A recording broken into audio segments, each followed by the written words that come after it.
On today's show, the Rockets falling to the Kings despite Sacramento losing their best player not even 1 minute into this game. Fred VanVleet's rough return to action, plus possible lineup concerns that we need to take a look at, and a shiny new contract for Nate Williams. It's all coming up right here at Locked On Rockets. This is Mission Control, Houston. Ignition sequence start. 6, 5, 4, 3, 2, 1.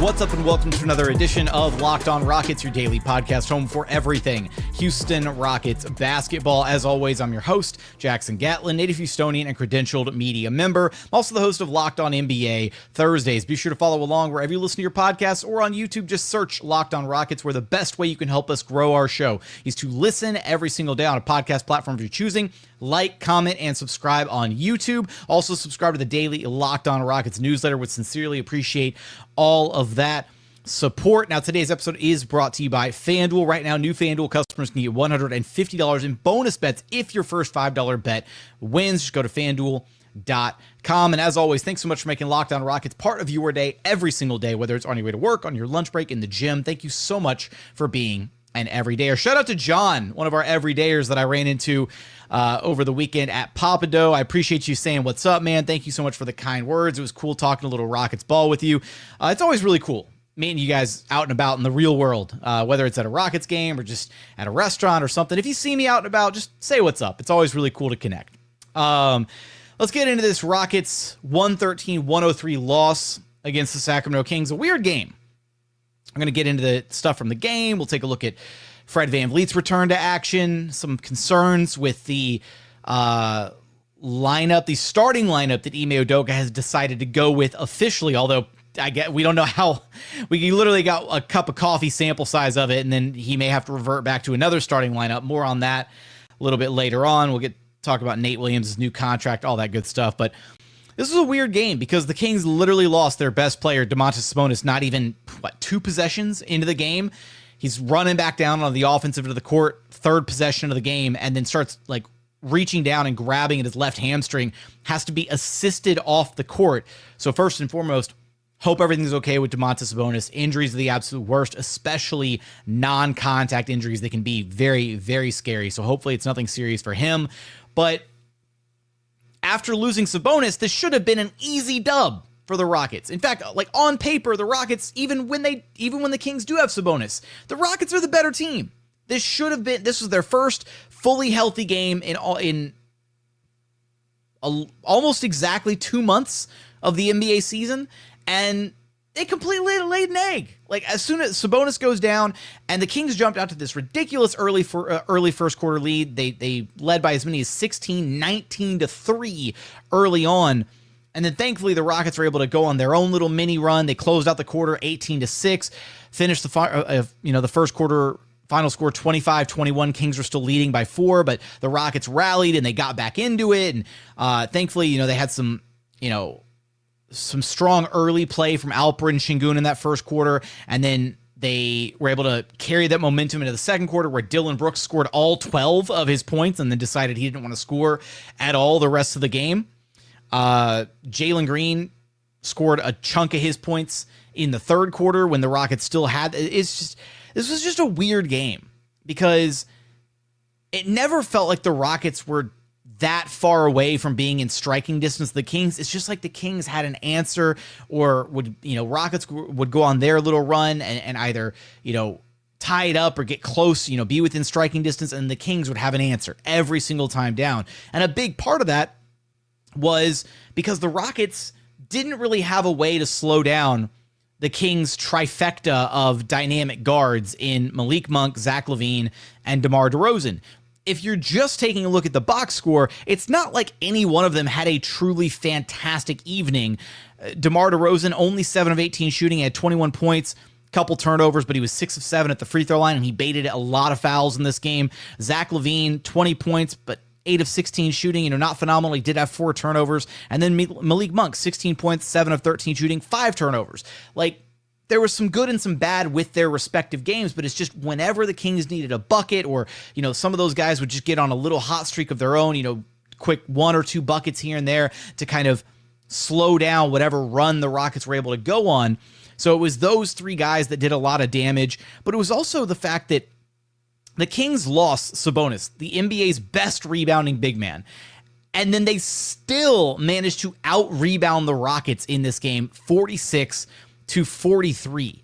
Sengun and Amen Thompson did their job on the glass the way that they're supposed to. Sengun had 10 rebounds. Amen Thompson had 11 rebounds, but they didn't get nearly enough support up and down the roster, in particular from the wings and the guards in this game. Dillon Brooks with only 1 rebound. Cannot happen. Jalen Green with only 2 rebounds. Cannot happen. Steven Adams in his 8 minutes only had 2 rebounds. That can't happen. Tari Eason with 4 rebounds is not nearly enough for a guy of his stature. He needs to have more boards. Fred VanVleet managed to have 5 rebounds. Whenever Fred out-rebounds somebody, they should be flat out ashamed. Fred VanVleet is oftentimes literally the smallest guy on the floor towering over people at all of 6 feet tall. If Fred VanVleet walks away with more rebounds than you, you did a piss poor job rebounding the basketball. I'm sorry. There's no ifs, ands, or buts about it. Just embarrassing, honestly, the fact that the Rockets got out-rebounded by the Kings without Domantas Sabonis. And a big part of the Kings' success in this game was the fact that Jonas Valanciunas stepped up in a huge way off the bench in place of Domantas Sabonis. He had a monster game. 15 points, 7 of 10 shooting, 14 rebounds, 5 of them on the offensive glass. The Kings as a team had 13 offensive rebounds in this one.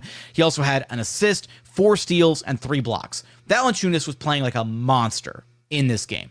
And even though statistically, Alp actually outplayed Valanciunas pretty easily, 30 points, 10 rebounds, 5 assists, 1 block shot, 10 of 16 shooting, 10 of 17 at the free throw line. So those 7 missed free throws are a little painful to look at, but still a 30, 10, and 5 performance from Sengun. He did have 6 turnovers, and the turnovers, especially at the end of the third quarter and just really in the entirety of the second half, the Rockets had 13 of their 16 turnovers in the second half. Those really prevented the Rockets from getting into some of their offensive sets, from executing some decent offense down the stretch of this game. And it just felt like there was a bunch of little things that kind of went into this loss. It wasn't like the Kings had one quarter where they were just flat out dominant and the Rockets just completely rolled over and died. It wasn't like there was one specific factor of this game that led to this loss. It was a bunch of little things. It was not winning the battle on the glass, giving up too many offensive rebounds, not taking care of the basketball, especially in the second half of this game. And when you start stacking and adding all these little things together, and you couple that with some of the lackluster offensive performances from guys not named Jalen Green or Alperen Sengun in this game, this is the result that you ultimately get. It wasn't a, ugly blowout loss. They only lost by 10, but it was just enough. The Kings had enough of a margin of victory over the course of each of these 4 quarters that they were able to win. The only quarter that the Kings didn't win in this game was the second quarter, where the Rockets went point for point with them, 38 apiece. The Kings won the first quarter by 4, they won the third quarter by 3, and they won the final quarter by 3. The Rockets just weren't able to overcome a lot of their own mistakes and miscues, whether it was not fighting hard enough for rebounds, turning over the basketball, or just flat out missing the open looks that they were generating, the high quality looks that they were getting as a result of the attention dedicated towards stopping Alperen Sengun or stopping Jalen Green. The role players kind of let Jalen and Sengun down in this game, honestly. Jalen and Sengun, they combined for 54 points of the Rockets' 103. They combined to shoot 19 of 36 from the floor, which is better than 50%. So you take those numbers. Those are strong enough numbers from your star players to win a game, which means that the role players shot a pretty dreadful, what was it? If Jalen, role players were 18 of 50 shooting the ball in this game. That's sub 40%. It's going to be really hard to win a game if you do that, and if you also lose the battle at the margins in some of those other areas, like not taking care of the basketball, not rebounding, all these little things. And that's kind of what piled up to lead to this unfortunate L for the Rockets here. Coming up, want to talk about Fred VanVleet's disappointing return to the Rockets lineup, why he underperformed in his return to action, as well as some concerns with the lineup choice that Ime Udoka ultimately went with in Fred VanVleet's first game back, as well as some interesting lineup choices throughout this one. We're going to get to that and so much more here in just one moment. First, today's episode is brought to you by FanDuel. When the game tips off, the NBA action is just getting started, and there's no better place to get in on it than FanDuel, America's #1 sportsbook. With FanDuel, you can place live bets throughout the game, so even if you miss the opening tip-off or want to bet on a fourth quarter comeback, you can stay in the action. If you're looking for a bigger payout, you can even combine your live bets into a same-game parlay. Using FanDuel's live betting feature is awesome because it keeps every moment of the game exciting. Whether you're backing your team for a late-game rally or picking a player to hit a clutch three-pointer, never feel like you missed your chance to get in on the fun. Plus, the app is so easy to use, and when you win, you get paid instantly. Right now, new FanDuel customers can get $150 in bonus bets if your first $5 bet wins. Just go to FanDuel.com to join today. That's FanDuel.com for your shot at $150 in bonus bets. Make every moment more with FanDuel, the official sports betting partner of the NBA. And continuing on here at Locked On Rockets, your daily podcast home for everything Houston Rockets basketball. All right, this was our first look at Fred VanVleet since back in, what was it, early February, when he went down with the ankle injury. And unfortunately, this was a less than inspiring return to action for steady Freddie.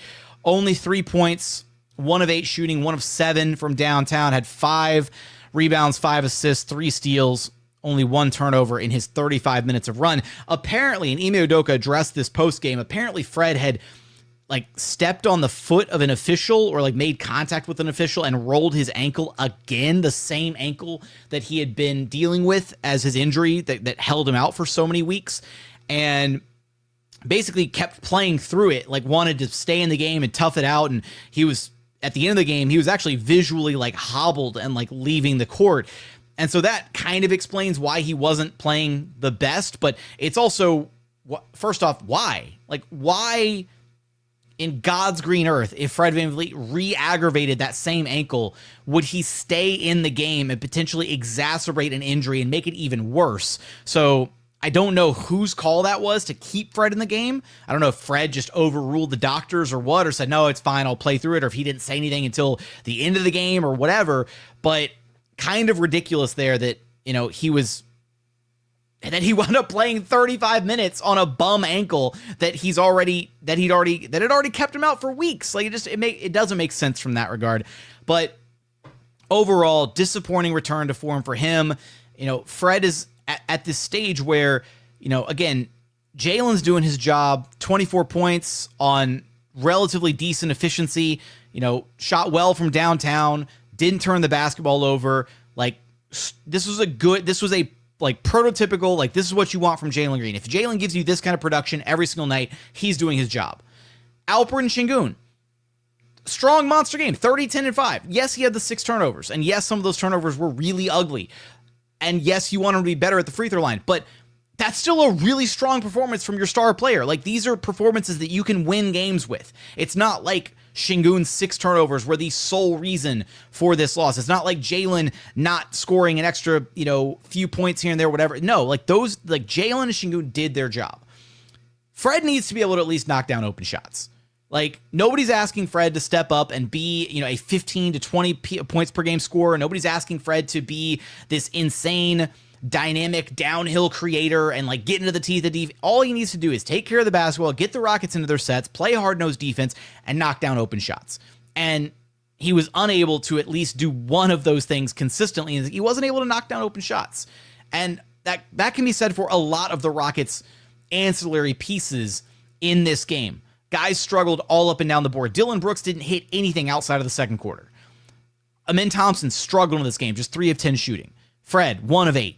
And then off the bench, the Rockets didn't get a ton of support off the bench outside of Tari Eason and Aaron Holiday played solid in their minutes. I'll give them that. But Jabari, 5 points, 2 of 6. Steven Adams, 2 points, 1 of 3. They just didn't have enough scoring pop in this game outside of their big 2.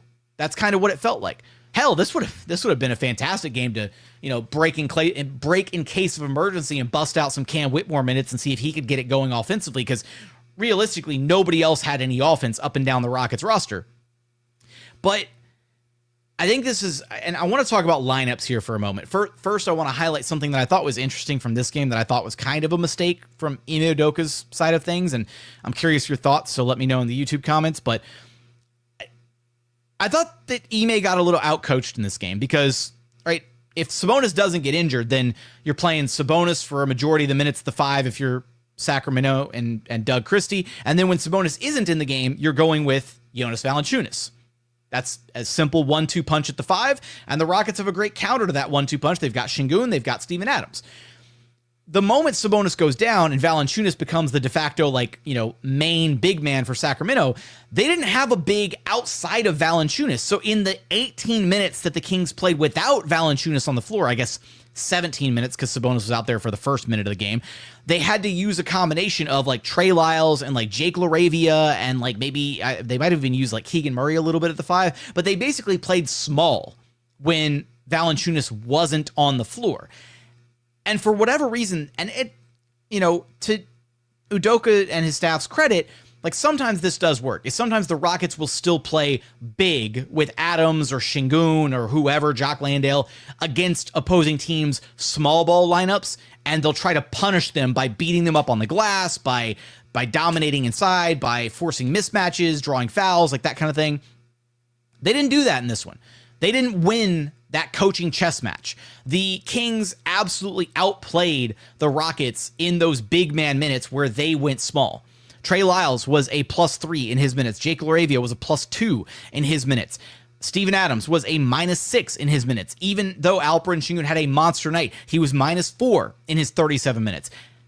Jabari Smith Jr., despite not having, insane numbers productivity-wise in the stat sheet, +2 in his 20 minutes of run. This, to me, should have been a game where the Rockets should have leaned a lot more heavily on the Jabari at the 5 minutes, right? The small ball 5 Jabari minutes to kind of counter and mirror the small ball minutes that the Kings were running, because it really felt like Steven Adams was out of his element in this game. Did not feel like a good matchup for him. In fact, this would have been a game where I would have loved to see some Uncle Jeff minutes in this one. Felt like that could have been a remedy for trying to, if you needed an extra body out there, if you needed somebody to absorb some more rotation minutes, felt like Uncle Jeff could have given you an easy, 10, 12 minutes in place of Steven Adams, and maybe even in conjunction with Jabari to give you some versatility on the defensive end, some switchability to kind of nullify a little bit those small ball lineups that were kind of toasting the Rockets a little bit, because their pick and roll coverages were just all over the place in this game. They did a really poor job, and that goes back to the point that I made early on about the 3 dynamic guards for the Kings. DeRozan, Levine, Monk, those guys were tearing up the Rockets in pick and roll. And a big part of that was the perimeter defense was not up to snuff. It was not great in this game. The Rockets perimeter defenders did not do a solid job, and it put a lot of pressure on the bigs in Sengun and in Steven Adams to try and cover and make up, cover mistakes and whatnot. And they were just, putting those guys in a blender, getting downhill, attacking in space, pulling up for middies, what have you. They had counters on counters on counters for the Rockets defense in this game. And that was a really big kind of key point in this one. Now, I kind of talking about some of the specifics of this game and kind of what went wrong in this one. I want to zoom out here in just a moment and take a look at kind of the big picture for this Houston Rockets team, the starting lineup that it looks like Ime Udoka has decided to go with, although I don't know how long we're going to get to go with it, seeing as how Fred re-aggravated that ankle injury and is listed as out for the Rockets' next game against the Thunder. So may not even matter, but it's a conversation worth having. We're going to talk about that, the Rockets' future lineup concerns, as well as the shiny new contract for Nate Williams, plus any final thoughts from this one. We're going to get there in just one moment. First, today's episode is brought to you by DoorDash. NBA fans, get ready. They swoosh, you save. Thanks to Dash Pass, every time a player drops 50 or more points in a game, you score a huge deal the next day. It's simple. When any player scores 50 or more in a game during the 2024-2025 NBA regular season, Dash Pass members get 50% off and order up to $10 off the next day from noon until midnight. So many different ways you can take advantage of this. You can do a game day feast. You can kind of satiate your late night cravings. Maybe you want lunch on the go the very next day that you're at work, or if your team's playing a back-to-back, then host a watch party, fuel your next watch party, do whatever you want to do with this awesome offer from DoorDash. Sign up for Dash Pass and be ready to save. When any player scores 50 or more in a game, Dash Pass members get 50% off an order the next day, up to $10 off. Just use promo code NBA50 from noon until midnight after a 50-point game on eligible orders at participating merchants. Must have an active Dash Pass account. Terms apply. Visit DoorDash to learn more. And final segment here at Locked On Rockets, your daily podcast home for everything Houston Rockets basketball. All right, so Ime Udoka elected to, in the first game where the Rockets were fully healthy, up and down the roster, where they had all their key pieces ready and available, Ime Udoka elected to start the lineup of Fred VanVleet, Jalen Green, Dillon Brooks, Amen Thompson, Alperen Sengun, therefore bringing Jabari Smith Jr. off the bench. And we speculated and thought about this moment for a long time about what this would ultimately look like, and all signs kind of pointed towards the idea that it was going to be really hard and very unlikely for Amen Thompson to exit the Houston Rockets starting lineup.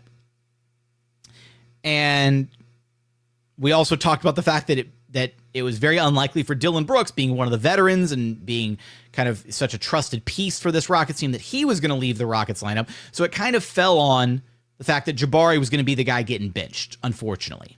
Now, here's the rub.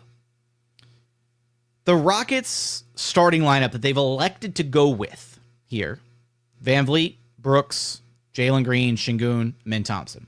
That starting lineup, in 236 minutes played together this season, currently boasts a minus 8.4 net rating.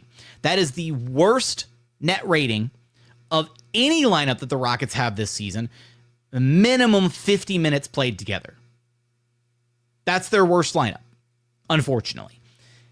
And there's, I feel like, a bunch of different reasons as to why, but I think the biggest one is very simply they need Jabari Smith Jr.'s size on the floor.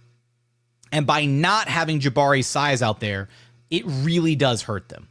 Jabari has grown considerably as that weak side rim deterrent, that shot blocking presence. Jabari has really grown into almost a perfect complement at the 4 to Alperen Sengun's 5. And that's everything that we thought that Jabari could become when he was drafted, playing alongside Alperen Sengun. He's slowly becoming that. He's not fully there. There's still room to grow and room to improve in that regard, but it feels like the Rockets are just absolutely missing his size, his impact, and the other element here at play, offensively, it feels like they're missing his floor spacing. Even though Jabari has not shot the ball well since returning from injury, teams treat him as a threat to shoot the basketball. They treat him as a floor spacer. They treat him as a dangerous piece of the Rockets' offensive puzzle. And having Jabari out there earlier in this season, right, especially when he was shooting the ball well after he, had that rough slump to start the year, that's when the Rockets offense is really clicking on all cylinders. Because when you have the Rockets offense that is primarily, actions being run with Sengun as the primary screener, and then one of Fred VanVleet or Jalen Green handling the basketball, ideally in most scenarios, right? It's a lot of Jalen Green, Alperen Sengun two-man game, and then you've got shooters in Fred VanVleet, Dillon Brooks, and Jabari Smith Jr. all spacing the floor. That's when the Rockets offense is at its best, because it's providing the proper amount of spacing for Jalen and Sengun to get downhill, to get into the paint and go to work. When you have Amen Thompson out there, it can still work, but the spacing is drastically different. Amen Thompson has to space by being in the corner and looking to cut in, or by playing out of the dunker spot, which does crowd things in and around the paint for Jalen Green on his drives, or for Alperen Sengun when he's looking to post up or isolate, things like that. There's a lot more help defenders in and around the painted area when you have Amen Thompson out there in place of Jabari Smith Jr. So the decision-making has to be a lot cleaner and crisper, especially from guys like Alp and Jalen. Those guys have to recognize where the help defense is coming from and understanding, okay, if Amen Thompson's playing out of the dunker spot and Alperen Sengun catches the pass on the short roll, makes a move into the paint, he has to be ready and very quickly make a decision. Am I taking this all the way? Am I playing through and trying to absorb contact and finish at the rim? Am I going to finish through two defenders? Or am I handing a little dump off shovel pass or a behind the back pass or whatever? Am I getting this pass to Amen Thompson somehow so that he can finish the play?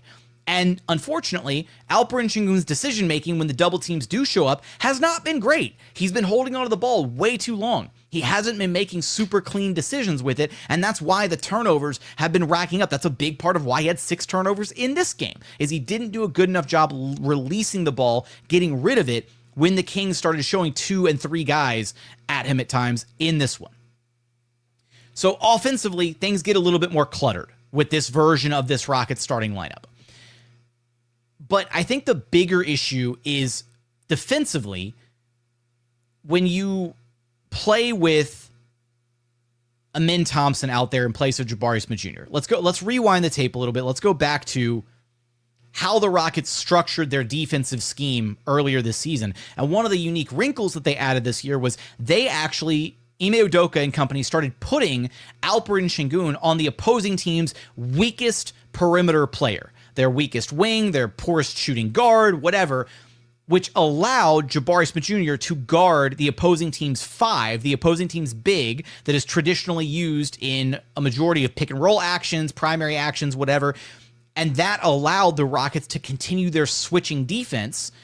And that really helped kind of elevate the Rockets' defense this season, was allowing that to be kind of the forefront of their defensive scheme, which then also meant that Alperen Sengun, 9 times out of 10, was in perfect position to rebound the basketball down low inside the paint. When the possession was wrapping up or whatever, Sengun would be able to cheat in off of whatever player he was guarding, not involved in the action, just spotting up in the corner or on the wing, and then he was usually in a good spot to rebound the basketball or to come in and crash and help throw a body on the opposing team big, whatever. Now, with Amen Thompson in the starting lineup in place of Jabari Smith Jr., that dynamic no longer exists. And in fact, it actually kind of makes the dynamic even weirder, because ideally, in a perfect world, you want Amen Thompson checking and guarding whoever the opposing team's best perimeter threat is, which then removes Amen Thompson from the potential equation of him being that weak side shot blocking rim deterrent. It also removes him as a rebounder in and around the basket, because he's out there playing on the perimeter. And because Sengun is then being forced, is stuck back guarding 5s and stuck in a lot of those pick and roll actions, it forces Sengun back into an element where Sengun's pick and roll defense has gotten better this season, but it's still a situation where there can be some lapses and struggles in his pick and roll coverage at times, and it also puts him out of position to be able to close out defensive possessions strong and be in position to rebound the ball. Because now Sengun is having to guard, and he's, like in this game against the Kings, he did an admirable job, right? Going straight up and down and trying to stay vertical against some of the drives from the Kings guards, or putting a hand up and trying to contest Valanciunas down low. But there were so many second and third efforts made by the Kings wings and guards where Sengun would contest and do what he's supposed to do as the big, but then nobody else was in position to clean up the play afterwards. Whereas previously, you had Sengun who was in position to clean up a play because Jabari was involved in the primary action, or even vice versa. Jabari could be in position to clean up the play because Sengun was involved in a primary action. Now, your 2 best rebounders in your starting lineup, Sengun and Amen Thompson, oftentimes are actually involved in the same primary action. So then they're not in position to rebound the basketball. If it leads to a kick out pass to another guy who then drives the ball in and then shot goes up at the rim, and you've got Amen Thompson and Alperen Sengun who are now out of position to rebound. So it feels like this decision has exacerbated some of the other weaknesses with this Rockets team. And I think it really all just boils down to, like, I just want to see them go back to what was working earlier this season. Because not only did the starting lineup from earlier this season, Fred, Jalen, Dillon, Jabari, Sengun, not only did that lineup work, and as at the time of this recording, that starting lineup still has a positive plus 6.6 net rating. So that is one of the best lineups that the Rockets can throw out there this season. That lineup feels like it meshes and works well together, but at the same time, it also allows Amen Thompson and Tari Eason to go back to their roles that they had earlier this season, playing off the Rockets bench and really fueling each other and playing off of each other's energy and coming in as kind of the defensive wrecking balls. Again, the Terror Twins, which is what they did earlier this season and was a big part of the Rockets' success to start earlier this year. So I'm honestly not a huge fan of Udoka's decision to bring Jabari off the bench. It feels like it's not addressing some of the weaknesses that the starting lineup ultimately does have. Maybe they'll make a switch. Maybe they'll shake some things up and decide to go back to Jabari in the starting lineup. Obviously, the real answer here is that you would eventually bench Dillon Brooks and you would operate still with, you know, some of the drawbacks that I talked about from a spacing perspective, but it just requires a little bit better offensive execution when you have spacing that is being provided by a guy who is a cutter, who can play off ball, who can play above the rim as an escape valve type thing. That just requires better decision making from guys like Alperen and Jalen when they do handle the basketball. I don't want to get too far down that rabbit hole, but unfortunately, it's short-lived. Well, maybe not unfortunately, but it seems that with Fred VanVleet re-aggravating that ankle injury, he may be out for an extended period of time again.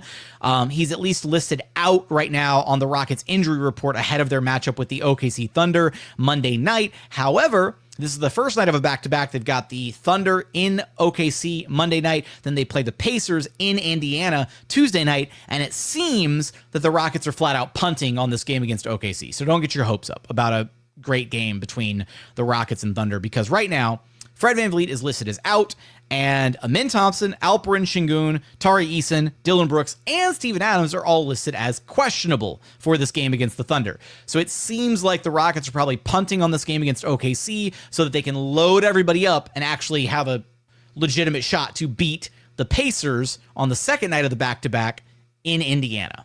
So we'll see what ultimately happens with that game, but I would not get too excited for that one. It's probably going to be a bloodbath.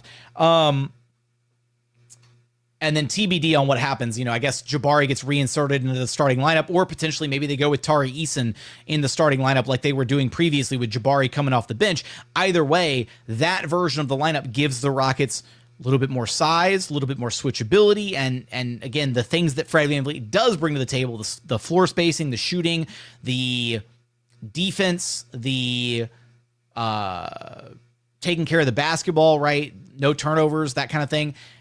You know, if he's not actively running the show and getting the Rockets into good sets and knocking down shots, then his offensive output is kind of nullified, and you can at least upgrade Fred VanVleet in the lineup with other better, bigger, stronger, better rebounding defenders like a Tari Eason, like a Jabari Smith Jr., and kind of get by at least shoring up that side of some of the Rockets' recent weaknesses with some of these different starting lineup variations that they've tried. Last thing I want to get to in today's episode, the Rockets have apparently waived Cody Zeller. So shout out, what was your favorite Cody Zeller moment with the Houston Rockets? In order to create a 15th roster spot, in order to convert Nate Williams' two-way contract into a standard NBA deal. So congrats, Nate Williams. Shout out Nate Williams. He's earned it. He's been a super pro for this Rockets team, stuck around for a couple years, been a part of the Vipers, been, plugged into the rotation as needed at various points. And I really think he's got something. Like, I think he's a solid quality NBA player and should probably be a part of a rotation somewhere. Maybe not going to be in Houston, but it is a fully non-guaranteed deal. So essentially what the Rockets did this season, as far as like using their non-taxpayer MLE this year, is they absorbed Jaden Springer's salary, which netted them a second-round pick. Then they did the same thing with Cody Zeller's salary, which netted them another second-round pick. And then they used the rest of that money to sign Nate Williams to a very team-friendly deal that is sitting at the NBA vet minimum amount for the rest of this season and then the next 3 seasons thereafter. So essentially, they took like the super non-guaranteed contract of Cody Zeller and turned it into a super duper non-guaranteed contract for Nate Williams, albeit at a slightly lower dollar per year figure. But now the Rockets have that as a trade chip. They're able to reward Nate Williams. He's on a standard NBA deal instead of being on the two-way contract. And we'll see if that ultimately just means that Nate Williams becomes trade fodder down the line, or if the Rockets like what they see in Nate Williams and they're going to, keep him around on a super team-friendly deal for a few years down the line. He's a great injury insurance piece to have, right? At the very end of the bench, you can throw him in there. He's a smart player. He makes the most of his minutes when he is on the court. He hustles. He fights hard. So I'm happy that Nate Williams got rewarded, even if it just means that it's a chess piece for Rafael Stone and company to ultimately move down the line. But I want your thoughts about this Rockets-Kings game. I want your thoughts on the decision-making as far as some of the lineups go with Ime Udoka. What is your preferred starting lineup for this Rockets team? Might not matter if Fred VanVleet's out for an extended period of time, but what do you think is the best version of the starting lineup for this Rocket squad? Let me know your thoughts in the YouTube comments. Remember, the best way you can help us grow our show is to listen every single day on a podcast platform of your choosing. Like, comment, subscribe on YouTube. Subscribe to the daily Locked On Rockets newsletter as well. But as always, thank you so much for watching. Thank you so much for listening. And we look forward to having you back right here at Locked On Rockets, your daily podcast home for everything Houston Rockets basketball.